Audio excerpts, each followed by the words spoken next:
حضرت امام حسین رضی اللہ تعالی عنہ جن سے بے پناہ محبت سرکار کائنات صلی اللہ تعالی علیہ وسلم نے فرمائی، جن کا ذکر مختلف کتب کے اندر تمام احوال بیان ہیں، پڑھے جاتے ہیں، پڑھائے جاتے ہیں۔ اگر میرا رب اپنے محبوب سے اتنی محبت ہی نہ کرتا پھر قرآن ہی نازل نہ ہوتا، اگر اتنی محبت نہ کرتا پھر ماہ رمضان کا مہینہ اس کی امت پہ فرض نہ ہوتا، اگر اتنی محبت نہ کرتا 50 نمازوں کے بدلے میں 5 نمازیں نہ ہوتی، اگر اتنی محبت نہ کرتا پھر جماعت کی نماز 27 درجہ زیادہ اللہ تعالیٰ اس کا ثواب ہی عطا نہ فرماتا۔ یہ سب محبت کا تقاضا ہے۔ جس بیٹے نے اپنے ماں باپ سے محبت کا انکار کیا، رب کے محبوب نے فرمایا وہ جنت کا حقدار ہی نہیں۔ اور جن سپہ سالار نے محض دین کی خدمت کے خاطر، دین کی محبت کے خاطر، قرآن کریم کی عظمت کے خاطر، آیات بینات کے قرات کے خاطر، کہ قرآن کی آیات کی قرات جب مسجدوں کی میناروں سے بلند ہو، شجر و حجر، تالاب میں رہنے والی مچھلیاں جب اللہ کا قرآن سنتی ہے تاکہ قیامت کا دن ہو، یہ ساری چیزیں قرآن پڑھنے والے، قرآن سننے والے کے لیے شفاعت کے طور پہ کھڑی ہو جائیں، اللہ رب العزت سے شفاعت کی طلبگار بن جائیں کہ ربا بڑا بہترین تیرا کلام تلاوت کیا کرتا تھا، بہترین آواز میں، بڑا متقی تھا، بڑا پرہیزگار تھا، حلال روزی کماتا تھا، بہترین نصیحت لوگوں کو دیتا تھا، واعظ و تبلیغ پڑھتا تھا، اور اس کی واعظ و تبلیغ سے بڑے لوگ جہنم کی دھکتی ہوئی آگ سے نکل کر جنت کے سبز و شاداب باغوں میں داخل ہونے کے مستحق ہو گئے۔ یہ سارا محبت کا تقاضا ہے۔ ہم اگر قرآن سے محبت نہ کریں، ماہ رمضان سے محبت نہ کریں، اہل بیت سے محبت نہ کریں، نماز سے محبت نہ کریں، تو ہماری جو عبادتیں، ساری ریاضتیں جو بھی ہم کریں وہ پھر مقبول بارگاہ، یہ سارا عمل، یہ سارا تذکرہ، یہ دنیا کا نظام چلانے کا فلسفہ میرے رب نے جو تیار کیا ہوا ہے، تو اس میں محبت ہی محبت ہے۔ جس نے قرآن کی آیت کو محبت سے پڑھا، ایک قدم اٹھا کر قرآن کی طرف محبت سے قدم اٹھایا، تو وہ قرآن 10 قدم اٹھا کے اس محبت کرنے والے کے قریب جاتا، کیونکہ اس نے اپنی جگہ، قرآن کی جگہ ساحل نے بنائی اور قرآن کو جگہ مل گئی، اب وہ قرآن پڑھنے والا ہمیشہ اللہ کے قرآن کا ذکر کرتا رہتا ہے۔ تو اللہ رب العزت نے اس امامت کے بچانے کا ذریعہ، اللہ چاہتا تو اس دنیا کے اندر جتنی بھی مخلوق ہے ساری کی ساری اس کی پیروکار ہوتی، سارے کے سارے اللہ اللہ کرنے والے ہوتے، لیکن امتحان پھر کس چیز کا؟ امتحان جو رکھا ہے یہ انسان کے عمل کی بنیاد کے اوپر رکھا گیا کہ انسان کا عمل کیسا ہے، اس کا کردار کیسا ہے، اس کا دل کیسا ہے، اس کے عقیدے کا رخ کس طرف ہے، یہ کس چیز کو سچ کے دل سے تسلیم کرتا ہے، اسی نیت کے اوپر اللہ تعالیٰ فیصلے فرماتا ہے، اسی نیت کے اوپر اللہ تعالیٰ اس کے نامہ اعمال میں نیکیاں لکھ دیتا ہے۔ امامت کا بڑا عجیب فلسفہ ہے۔ سیدنا فاروق اعظم رضی اللہ تعالی عنہ جب خلافت کے اوپر بیٹھے، نماز جمعہ پڑھانے کے لیے جب مسجد میں تشریف لے گئے، مسجد نبوی کے دروازے پہ کھڑے سیدنا حضرت ایوب انصاری رضی اللہ تعالی عنہ فرمایا، فاروق اعظم وقت پہ آیا کرو، ہم تیرے نوکر نہیں کہ ہم تیرا انتظار کرتے رہے۔ اللہ، وہ فاروق اعظم جب کفر کے دلدل میں پھنسا ہوا سیدنا فاروق اعظم، نہ اس نے ظلم کے لیے غریبوں کو چنا اور نہ امیروں کو چنا، جہاں تک سیدنا فاروق اعظم کی تلوار چڑھی اس میں غریب بھی پسے، اس میں امیر بھی پسے، اس میں مسافر بھی پسے، لیکن جب دین اسلام قبول کیا تو اس کے بعد جب یہ بات کرنے کی جرت سیدنا حضرت ایوب انصاری نے کی، سر نیچے جھکا کے منبر مصطفیٰ کی طرف چلے۔ آپ کی توجہ ہے، بڑی پتے کی بات بتا رہا ہوں، امامت آسان نہیں۔ کربلا کے میدان کی قربانی سے پتہ لگنا چاہیے کہ امامت بڑا مشکل فلسفہ ہے۔ سیدنا فاروق اعظم رضی اللہ تعالیٰ عنہ منبر مصطفیٰ پہ جا کے بیٹھے، بیان فرمایا، تبلیغ فرمائی۔ سیدنا فاروق اعظم نے کہا کہ حضرت ایوب انصاری نے مجھے دروازے پہ ٹوکا کہ فاروق اعظم وقت پہ آیا کرو نماز پڑھانے کے لیے، ہم تیرے نوکر نہیں، لیکن لیٹ آنے کی وجہ بھی پوچھ لو کہ میں لیٹ کیوں ہوا، مجھے مسجد میں آنے کی تاخیر کیوں ہوئی۔ لوگوں نے سوال کیا، حاکم تھے، خلیفہ وقت تھے، وقت کا بادشاہ تھا، عمر کا دبدبہ تھا، لیکن اسلام کے سامنے سر خم تسلیم کرے بیٹھے ہیں، منبر رسول سے بیان فرما رہے سیدنا فاروق اعظم کہ ہے مقتدیو، لیٹ اس وجہ سے ہوا کہ میرے بیٹے عبداللہ کی امی نے میرا یہ جبہ دھویا، سوکھنے میں دیر ہو گئی لیکن اب بھی گیلا ہے۔ میں سلطنت کا حاکم ضرور ہوں، آپ کا بادشاہ ضرور ہوں، خلیفہ ضرور ہوں، لیکن رب کعبہ کی قسم منبر مصطفیٰ سے بیٹھ کے کہہ رہا ہوں کہ سیدنا فاروق اعظم کو دوسرا کرتا گھر میں پہننے کے لیے نہیں، جس کی وجہ سے مجھے مسجد میں آنے سے تاخیر ہوئی۔ اس کے بعد بہترین جملہ فرمایا کہ اگر مقتدی اگر ہوشیار ہوں، جمہوریت چلانے والوں کو غلط کام کرنے کا کوئی موقع ہی نہیں۔ جو جمہوریت چلانے والے ہیں، اگر رعایا اگر ٹھیک ٹھاک ہو، رعایا اگر یکمشت فیصلہ کرنے والے ہو، تو جمہوریت چلانے والوں کو غلط فیصلہ کرنے کا موقع ہی نہیں ملتا۔ اس کا مطلب یہ ہے کہ سیدنا فاروق اعظم نے کہا کہ سیدنا حضرت ایوب انصاری نے جو سوال اٹھایا بالکل درست اٹھایا، لیکن میرا جو جواب تھا اس میں بھی کوئی کمی، کہ رعایا کو سوال کرنے کی جرت ہونی چاہیے کہ وہ اپنے حاکم کے سامنے سوال کھڑا کرے۔ تو یہ درس دیا سیدنا فاروق اعظم نے کہ رعایا کو حق ہے جب ان کے ساتھ بے انصافی ہونے لگے، جب ان کے حقوق کو پامال کیا جانے لگے، جب ان کے حقوق کو چھینا جانا لگے، جب ان کے حقوق کو ختم کر دیا جانے لگے، تو عوام کو حق ہے کہ وہ اپنا حق حاصل کرنے کے لیے اپنی آواز کو بلند کرے۔ تو حاکم کو چارہ ہی نہیں، اب ویسے ہی رعایا، ویسے ہی بادشاہ، بادشاہ بھی ویسے ہی، رعایا بھی ویسے ہی۔ لیکن سیدنا فاروق اعظم دس دے کے چلے گئے۔ اب امامت یہ بڑا مشکل فلسفہ ہے۔ یہ امامت، یہ امت کیوں منتشر ہوئی، یہ امت کیوں الگ الگ دروازے تلاش کرنے لگی، یہ امت کیوں الگ الگ محراب میں کھڑی ہوئی؟ کیونکہ ہم نے امامت کو بڑا آسان سمجھا، ہم نے امامت کو بڑا آسان سمجھا۔ اس وجہ سے امت نے اپنے اپنے گروپ، اپنے اپنے قبیلے، اپنے اپنے عقیدے تیار کر کے رکھ لیے۔ حضور علیہ الصلوۃ والسلام کے دربار میں حضرت جبریل حاضر ہوئے، سب کہہ دو سبحان اللہ۔ حضرت امام حسین کے سر پہ بوسہ دیا، حضرت امام حسین کے سر پہ جیسے بوسہ دیا، معصوم تھے، بچپن کا وقت تھا، بچے تھے، تب تک حضرت جبریل حاضر ہوئے۔ حضرت جبریل نے خدا کا پیغام پہنچایا حضرت امام حسین کی شہادت کے متعلق، پہلے ہی خبر دے دی۔ ابھی جوان ہوئے نہیں، ابھی عیال بڑھا نہیں، ابھی نکاح ہوئے نہیں، بچپن ہے حضرت امام حسین کا، محبت سے اپنے نواسے کے ماتھے پہ بوسہ دیا۔ حضرت جبریل آئے،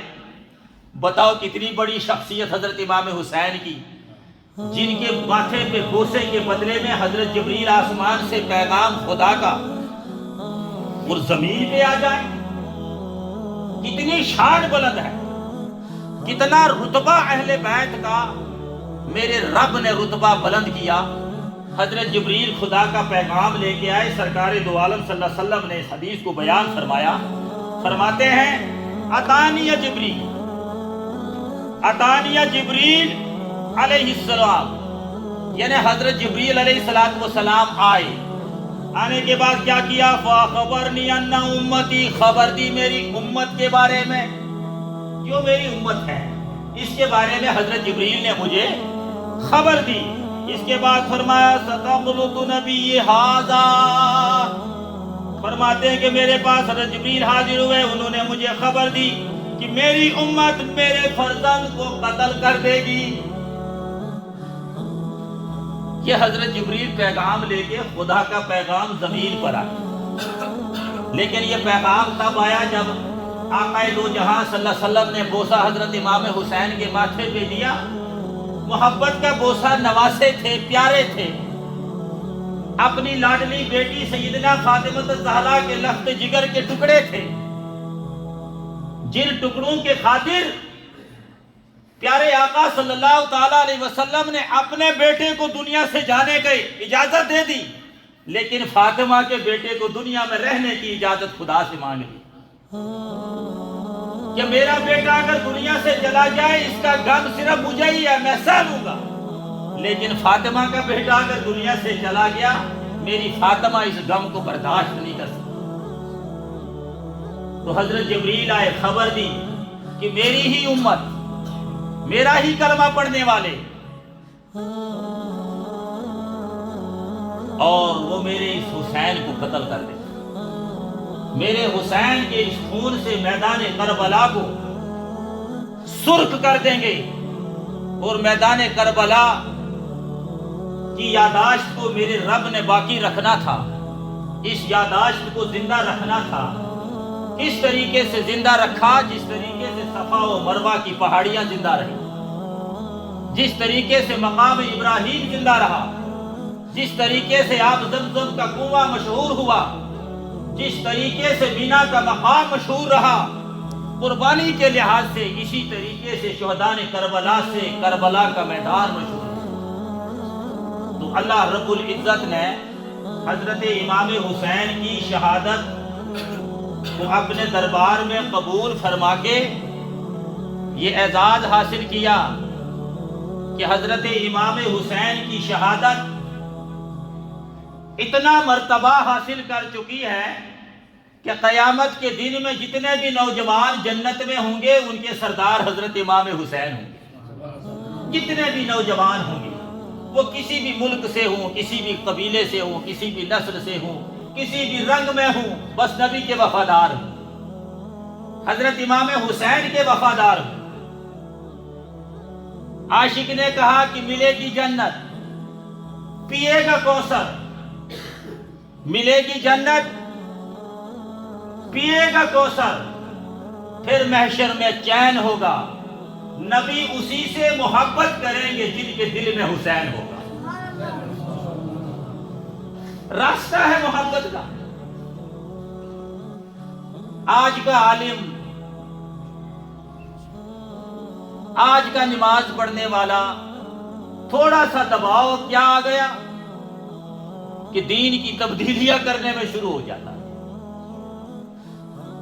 آج وہ قوت برداشت نہیں، آج وہ فلسفہ ہی نہیں۔ سیدنا فاروق اعظم رضی اللہ تعالی عنہ مسجد نبوی میں تقریر فرما رہے ہیں، اچانک حضرت امام حسین آئے۔ آنے کے بعد سیدنا فاروق اعظم کا ہاتھ پکڑ کے ممبر رسول سے نیچے اتارا۔ اللہ فرمایا فاروق اعظم تم کیوں میرے نانا کے ممبر پہ بیٹھ کے واعظ و تبلیغ فرما رہے ہو؟ یہ میرے نانا کا ممبر ہے۔ سیدنا فاروق اعظم روئے، وقت کا بادشاہ ہے، روئے، اتنا روئے، فرمایا کہ حضرت امام حسین کوئی اس میں شک نہیں کہ یہ ممبر شریف تمہارے نانا کا نہیں، لیکن اس قسمت پہ رو رہا ہوں کہ میرے نانا کا کوئی بھی ممبر نہیں جس پہ میں بیٹھ کے تبلیغ کروں۔ حضرت امام حسین بھی روئے کہ سیدنا فاروق اعظم واقعی تیرے نانے کا کوئی بھی ممبر نہیں؟ کہ نہیں۔ ہاتھ پکڑ کے ممبر رسول پہ پھر بٹھایا۔ پتے کی بات سیدنا فاروق اعظم نے بتائی کہ لوگوں میں ایسے خود غرضی کی وجہ سے اس ممبر پہ نہیں بیٹھا تھا، مجھے سیدنا صدیق اکبر نے بٹھایا تھا، لیکن آج امام حسین نے اٹھا لیا۔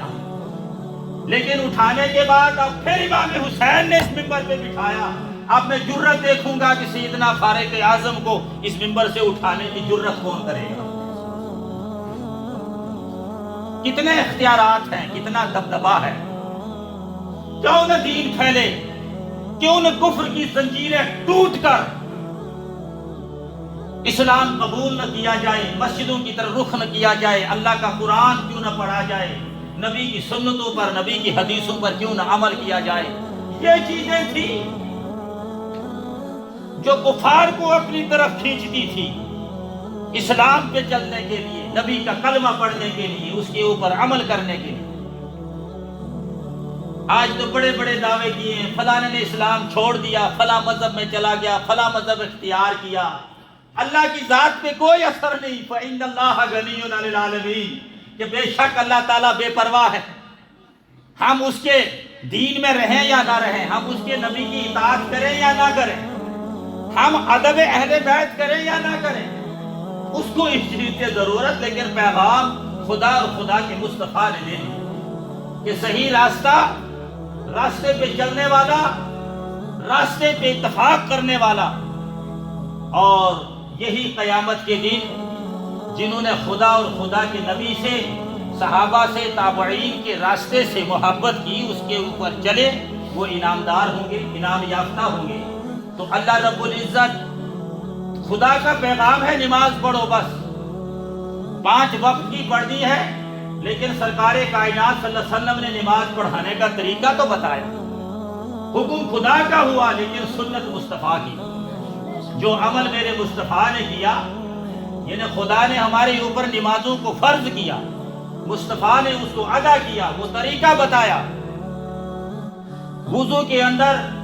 ہر اعضاء کو 3 بار دھونے کا حکم ہے کہ یہ سنت ہے۔ جس نے 3 بار اپنے ہاتھوں کو دھویا اس نے سنت ادا کی۔ سرکار فرماتے ہیں قیامت کا دن ہوگا جس نے میری ایک سنت کے اوپر عمل کیا، 100 شہیدوں کا ثواب قیامت کے دن اس کو عطا کیا جائے گا۔ اب اگر ہم اس اعضاء کو 4 بار دھونے لگ جائیں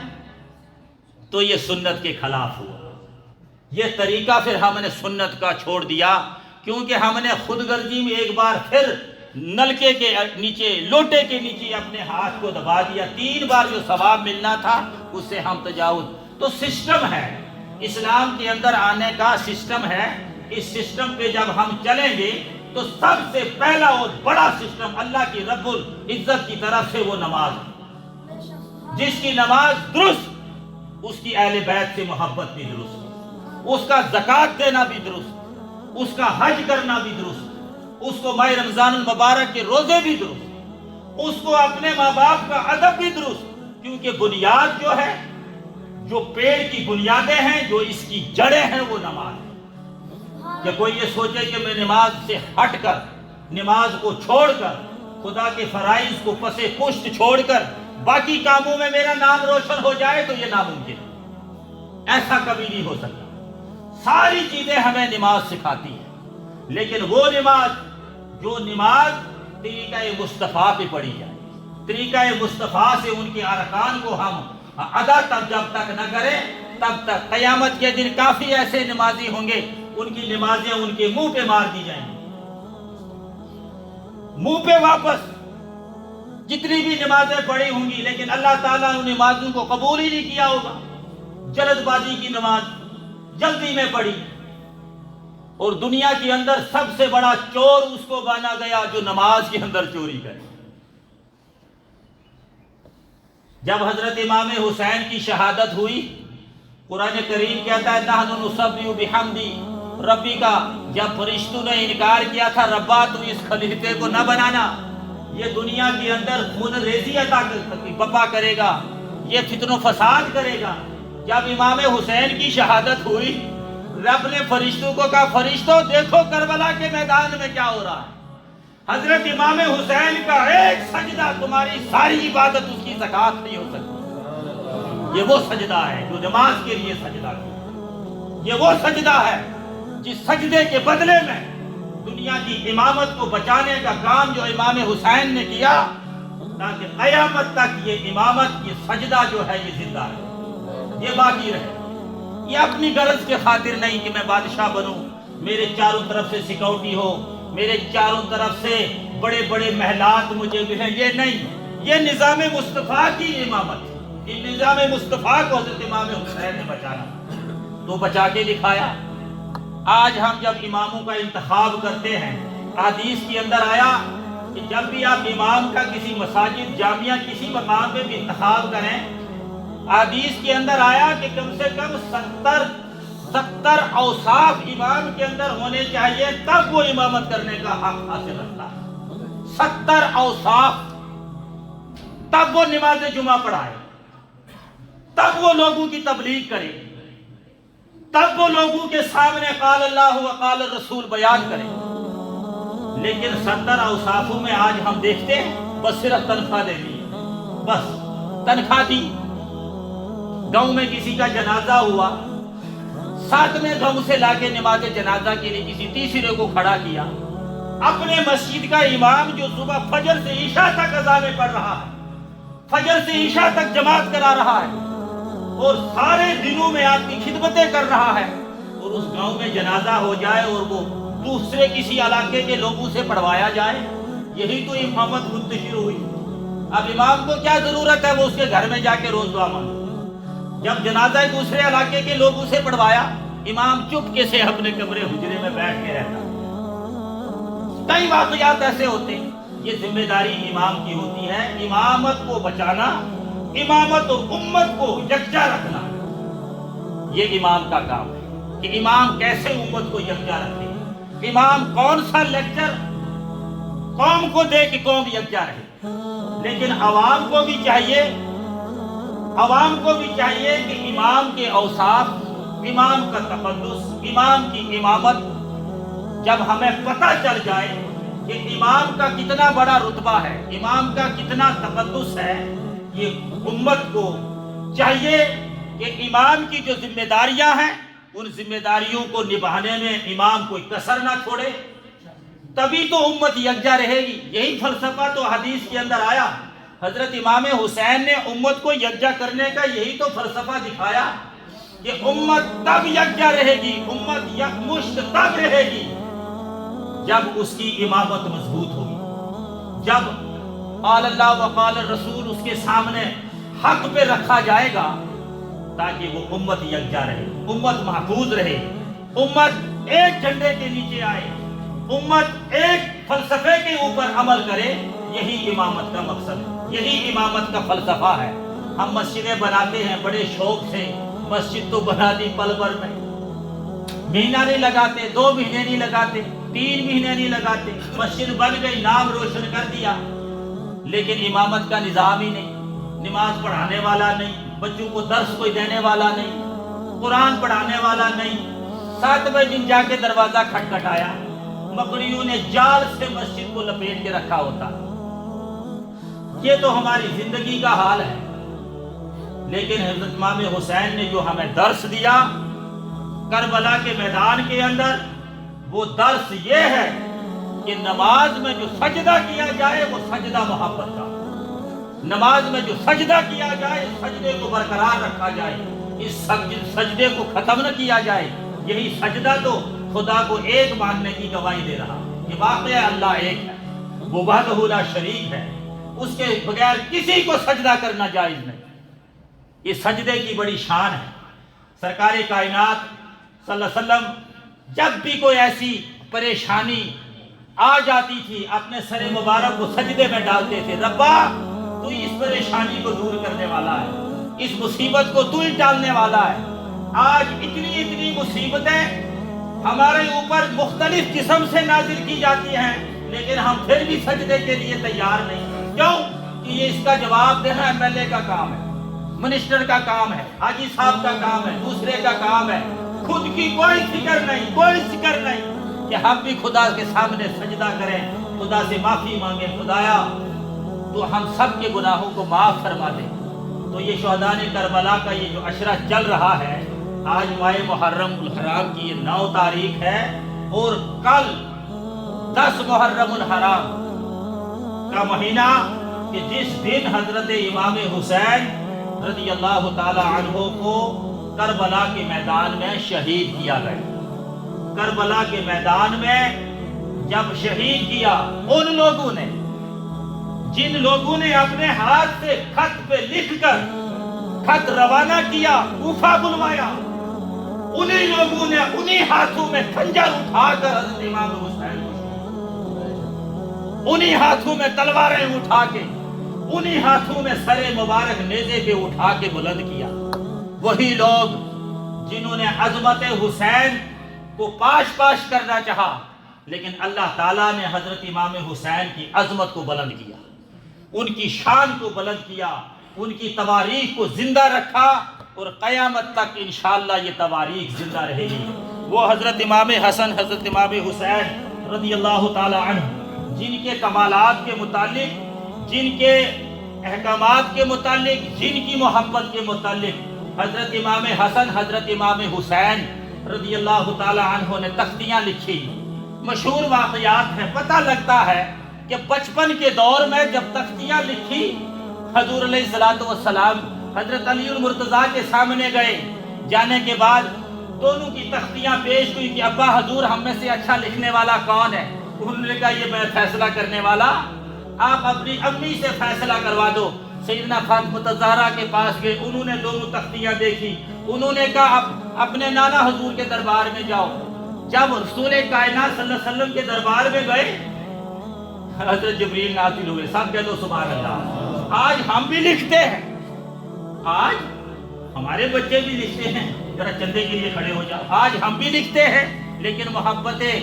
حسین حسن کے ساتھ اللہ کی کیا محبت ہے۔ حضرت جبریل آئے، تختیوں کے اوپر 10 دانے رکھے گئے کہ ان دانوں کو اوپر اچھال لو، خود فیصلہ ہوگا کہ جس کی تختی کے اوپر 6 دانے ہوں گے اس نے زیادہ خوبصورت لکھا ہوگا۔ 10 موتیوں کے دانے لکھے، رکھنے کے بعد ان کو اچھالا گیا، 9 کو آسمان میں ہوا میں مہلک کیا گیا، 10ویں کو تقسیم کر کے آدھا حسن کی تختی پہ، آدھا حسین کی تختی، کہ تم دونوں بھائیوں میں کوئی کمی نہیں، تم دونوں برابر لکھنے میں کامیاب ہو۔ اگر حسین کو کہا جائے کہ حسن ناراض نہ ہو جائے، اب فیصلہ رب سے کرایا جاتا ہے۔ کتنی خوش قسمتی کی بات ہے۔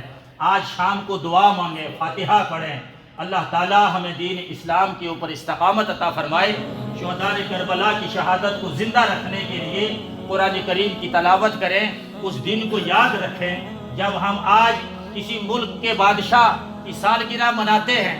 ہم پیش ہو جاتے ہیں، لیکن یہ سالگرہ نہیں، خوشی کا مقام ہے، شہداء کربلا کی شہادت ہے۔ اللہ تعالیٰ ہمیں عمل کی توفیق عطا فرمائے۔ اس کے ساتھ میں تمامی حضرات سے میں گزارش کروں گا کہ آپ مسجد میں جو یہ چندہ جہاں جمع کیا جا رہا ہے، مینار کے نیت سے انشاءاللہ العظیم ہمارا یہ عزم ہے کہ ہم انشاءاللہ آپ کے چندے سے مینار ہی بنا کے رہیں گے۔ سب کہہ دو سبحان اللہ۔ یہ مینار سنگڑی جامعہ کے چھت پہ انشاءاللہ ضرور لہرائے گا، ضرور ہم اس مینار کو تیار کریں گے۔ جب ہم نے اتنے بڑے بڑے کام کیے آپ لوگوں سے تواسط سے، آپ لوگوں کی محبت سے، آپ لوگوں کی تعاون سے، تو یہ مینار کا جو یہ بجٹ ہے انشاءاللہ یہ بھی آپ لوگوں کی جیب سے نکل کر انشاءاللہ رنگ لائے گا، اور علاقے گرد و نواح کے لوگ دیکھنے کے لیے انشاءاللہ ضرور آئیں گے۔ ایک دن آئے گا کہ سنگڑی جامعہ کا مینار کتنا خوبصورت اور حسین و جمیل ہے، اور کتنا بہترین انداز میں اس کو تیار کیا گیا ہے۔ تو میں سبھی حضرات سے گزارش کروں گا کہ یہ پیسہ آپ کے نامہ اعمال میں رہے گا، یہ پیسہ آپ کو قیامت کے دن انشاءاللہ ملے گا۔ آپ اپنے ہاتھ سے یہ صدقہ جاریہ رکھیں۔ آپ کا جمع کیا ہوا جو 2-3 مہینے سے آپ پیسہ جمع کر رہے ہیں وہ ہمارے پاس ہے، وہ آپ کی امانت ہے، اس کو ہم کبھی بھی خیانت نہیں کریں گے، اس کو اسی کام میں انشاءاللہ لگائیں گے۔ لیکن تاخیر اس وجہ سے کی جا رہی ہے کہ بجٹ تھوڑا زیادہ ہے، اس وجہ سے ہم کوشش کر رہے ہیں کہ بالدار لوگ تعاون فرمائیں، اور ہم جتنا ہی سوچیں گے کہ اب ہم کام لگانے کے اس میں قریب آ چکے ہیں، تاکہ ہمارا کام شروع ہونے کے بعد رکے نہ، یہ کام پھر انشاءاللہ چلتا رہے۔ اس میں مٹیریل کا لگنا کم ہے، لیکن کاریگری کا جو پیسہ ہے، مزدور کا جو پیسہ ہے، مستری لوگوں کا جو پیسہ ہے اس کا بجٹ بہت زیادہ ہے، لہذا میں آپ لوگوں سے اپیل کروں گا کہ آپ کا یہ پیسہ یہ کبھی ضائع نہیں ہوگا، یہ کسی منسٹر کی تجوری میں نہیں، جامعہ کے خزانچی کے اکاؤنٹ میں ہے اور یہ آپ کا پیسہ محفوظ ہے انشاءاللہ الرحمن۔ جس نیت سے آج 3 مہینے سے آپ 10 20 50 100 روپیہ دے رہے ہیں، انشاءاللہ آپ کو ثواب مل رہا ہے، کیونکہ آپ اسی نیت سے دے رہے ہیں۔ ہم نے بھی اسی نیت سے رکھا ہے کہ ہم نے اس کے مینار ہی بنانا ہے، تو اللہ تعالیٰ انشاءاللہ اس کی جزا آپ کو دے گا، اس کے بدلے میں اللہ تعالیٰ آپ کے گھروں کو آباد رکھے گا، کیونکہ سب سے پہلے ضرورت یہ ہے کہ ہم اپنے گھروں کو خوبصورت بنائیں، ہم اپنے گھروں کو اتنی زینت دیں تاکہ جس کے بدلے میں اللہ تعالیٰ ہمارے گھروں کو خوبصورت بنائے، کیونکہ اللہ کا گھر خوبصورت اس وجہ سے ہے کہ یہاں نماز پڑھی جاتی ہے، اللہ کا گھر خوبصورت اس وجہ سے ہے یہاں اللہ اکبر کی صدا بلند کی جاتی ہے، لیکن ہمارے گھر بھی خوبصورت ہے، سب سے زیادہ ہمارا گھر خوبصورت وہ ہے جہاں فجر کی نماز سے عشاء تک ہمارے گھروں میں نماز پڑھی جاتی ہے، اس گھر میں کوئی آفت نہیں، اس گھر میں کوئی عذاب نہیں، اس گھر میں کوئی ایسی آفت نہیں جس گھر میں نمازی موجود ہو، جس گھر میں نماز پڑھنے والے ہوں، اس گھر میں اللہ تعالیٰ برکت ہی عطا فرماتا ہے، اس میں روزی میں برکت، عزت میں برکت اور ان کی عمر میں برکت۔ دعا کیا کرے رب سے، ربا ہم نے بڑے بڑے دولت مند دیکھے لیکن جب بیماریوں نے گھیر لیا تو اب بھیک مانگنے کے لیے، لوگوں سے پیسہ اکٹھا کرنے کے لیے، لیکن بیماری چھوڑنے کا نام نہیں لیتی، زمینیں بک گئی، محل بک گئے، گاڑیاں بک گئی، تو اللہ کی اس غضب سے، اللہ کے عذاب سے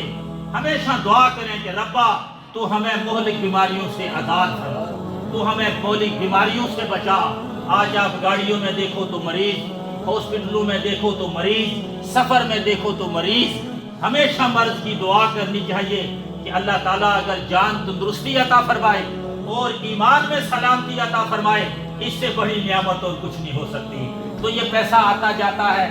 کتنا پیسہ آپ لوگوں نے، لاکھوں کی مقدار میں آپ نے یہاں پیسہ یکجا کیا، تو انشاءاللہ ہم نے ایمانداری سے پیسہ یہاں پہ ہم نے خرچ کیا، وہ آپ لوگوں کے سامنے ہے۔ لیکن بجٹ اب زیادہ یہ ہے کہ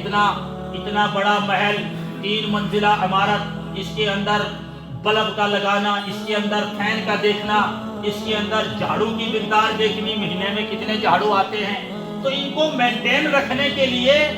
جو چندہ ہم یہاں پر کرتے ہیں تاکہ ہماری جو یہ چیزیں یہاں پر یہ مینٹین رہے، ہمارا ایمپلیفائر، ہمارا لاؤڈ سپیکر، ہماری جو بھی یہاں پر چیزیں ہیں، یہ میں اپنے گھر سے نہیں یا کمیٹی کا کوئی ممبر اپنے گھر سے چلا رہا ہے، اس کے چلانے والے آپ سارے لوگ ہیں۔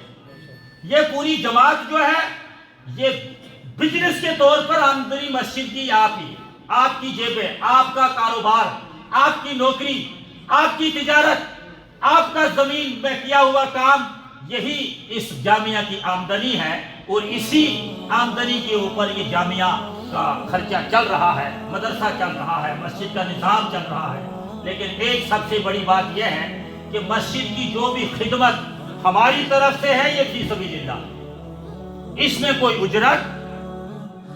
کم سے کم 6 سال سے انتظامیہ کمیٹی کے معتبر لوگ یہاں پر بیٹھے ہیں، جامعہ کی اذان سے لے کے جماعت تک، جماعت سے لے کے نماز جمعہ تک، یہ ہماری طرف سے فری خدمت ہے قوم کی، ہمیں کوئی تنخواہ نہیں، ہمیں کوئی اجرت نہیں، ہمیں کوئی چندہ نہیں، لیکن مدرسہ جو ہم لوگ چلاتے ہیں، مدرسے کی طرف سے جامعہ کی خدمت ہم لوگ کرتے ہیں، مدرسہ چل رہا ہے، نظام چل رہا ہے، لوگ چندہ دے رہے ہیں، عشر دے رہے ہیں، زکوٰۃ دے رہے ہیں، صدقہ فطر دے رہے ہیں، ہم مدرسے کے اندر بیٹھے ہیں، مدرسے میں بیٹھ کے ہم مسجد کے نظام کو فی سبیل اللہ چلا رہے ہیں، اس میں کوئی انتظامیہ کمیٹی سے ہم نے اجرت 6 سال سے نہیں لی۔ دعا کرے اللہ تعالیٰ ہماری اس خدمت کو قبول فرمائے، اور ہمارا یہاں پر جو خدمت ہو رہی ہے اللہ کے گھر کی، حضور کے زمانے میں صحابی مسجد نبوی کے صحن میں لیٹا کرتے تھے، مسجد نبوی کے صحن میں مٹی کے، حضور نے فرمایا کتنے خوش قسمت ہو، جس وجود کے اوپر مسجد کی کھاٹ لگ جائے اس کے اوپر جہنم کی آگ حرام ہے نہیں؟ لیکن ہم خاک لگنے تو نہیں دیتے، ہم صاف کر لیتے ہیں، اس کو جھاڑو دیں گے سارا کچھ، لیکن تقدس مسجد کا ہے جو وہ برقرار، مسجد کی نسبت جو ہے وہ باقی، مسجد کے مینار جو ہیں انشاءاللہ وہ بنیں گے، لیکن مسجد کا آباد رکھنا ہمارے اور آپ کے لیے ضروری ہے کہ مسجد کی آبادی قوم کی آبادی ہے، محلے کی، قصبے کی، علاقے کی آبادی ہے۔ سب سے پہلا فرض نماز ہے۔ اگر ہم نے نماز کو چھوڑا تو ہمارا کوئی بھی عمل مقبول بارگاہ نہیں ہو سکتا۔ ہم نے اگر نماز کو ترک کیا، کوئی بھی عمل مقبول بارگاہ نہیں ہو سکتا۔ تو اللہ تعالی ہم سب کو عمل کی توفیق عطا فرمائے، ہم نمازی بنے۔ سب سے بڑی دولت جو ہے نماز ہے۔ یہ نماز اللہ کا حکم ہے، اس کو ہم نے بجا لانا ہے۔ مسجدیں آباد ہوں گی جب گھروں سے ہم اور آپ نکلیں گے، مسجدیں آباد ہوں گی جب اپنی دکان سے اٹھ کے ہم مسجد میں آئیں گے۔ یہی سبق تو حضرت امام حسین نے ہمیں دیا کہ مسجد میں سجدہ کرنے کی اللہ تعالیٰ جزا کتنی عطا فرماتا ہے۔ جو مسجد کربلا کے میدان میں جو سجدہ ہوا، یہی سجدہ کرنے تو ہم مسجد میں آتے ہیں۔ گھر میں ہم اکیلے کرتے ہیں، مسجد میں جماعت سے کرتے ہیں۔ گھر میں اکیلے کی نماز ایک ثواب، مسجد میں جماعت سے نماز پڑھی 27 نمازوں کا ثواب اللہ تعالیٰ ہمیں نامہ اعمال میں لکھ دیتا ہے۔